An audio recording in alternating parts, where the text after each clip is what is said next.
Welcome back, and we are diving into Kylacoin for the RTX 4070. For the miner today, we're going to be using BZ miner, and then we are mining using the Viper.net pool and mining to an exchange, which I do not recommend doing, but doing it just for this video, we are using the ZegX. Another good one to use is always Trade Ogre.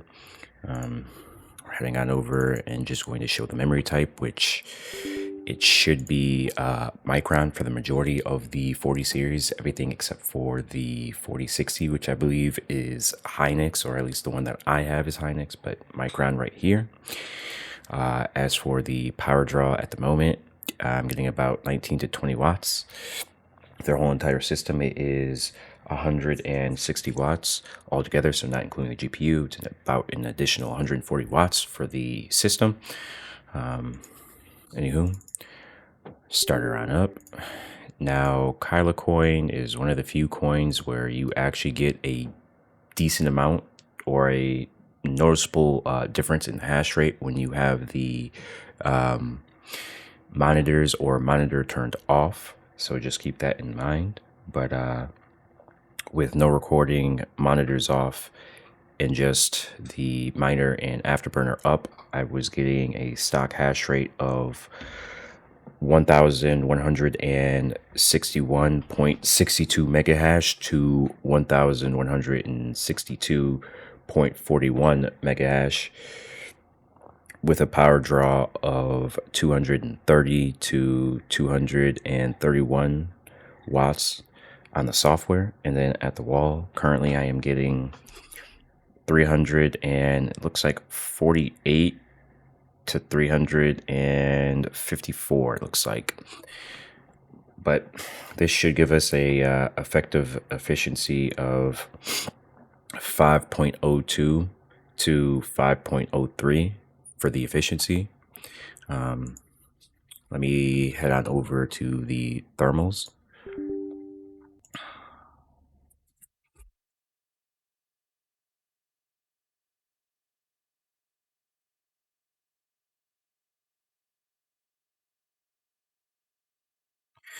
Currently, right now, it is 68 Fahrenheit in my home and then 65 Fahrenheit outside. But the regular GPU temperature, I am getting 64 to 65, about 66 C.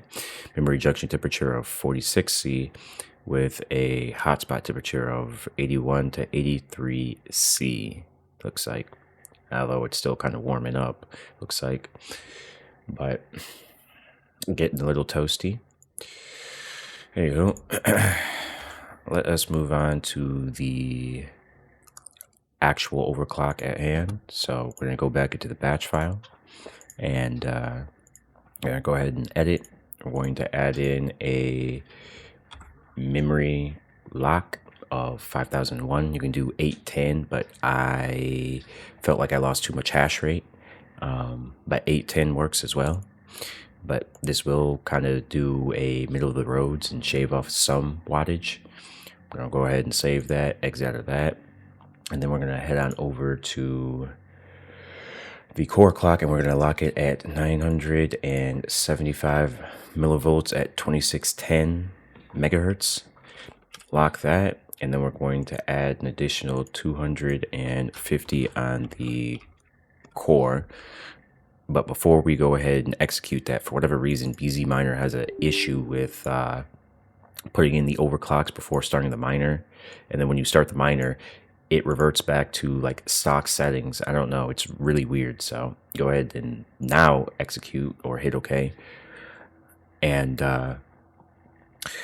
this overclock should be giving us a hash rate. And this is, again, with monitors off, no recording, and just these two programs up, 1172.86 mega hash to 1175.24 mega hash, with a power draw of 169 watts to 170 watts reported on the software.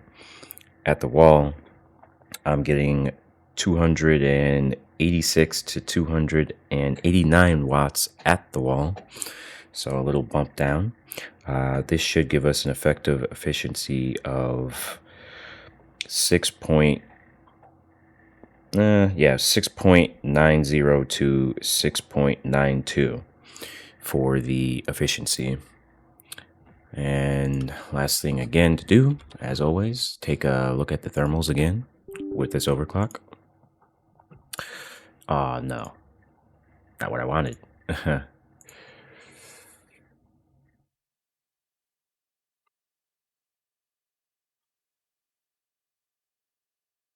So now we are getting a temperature of 54 to about 56 C, memory junction temperature of 42 to 44 C, and with a hotspot of 68 to about 70 C.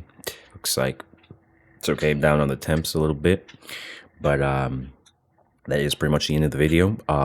Again, there is going to be a link down in the description of this same overclock with the actual hash rate for testimonial, but that is the end of the video, and thanks for watching.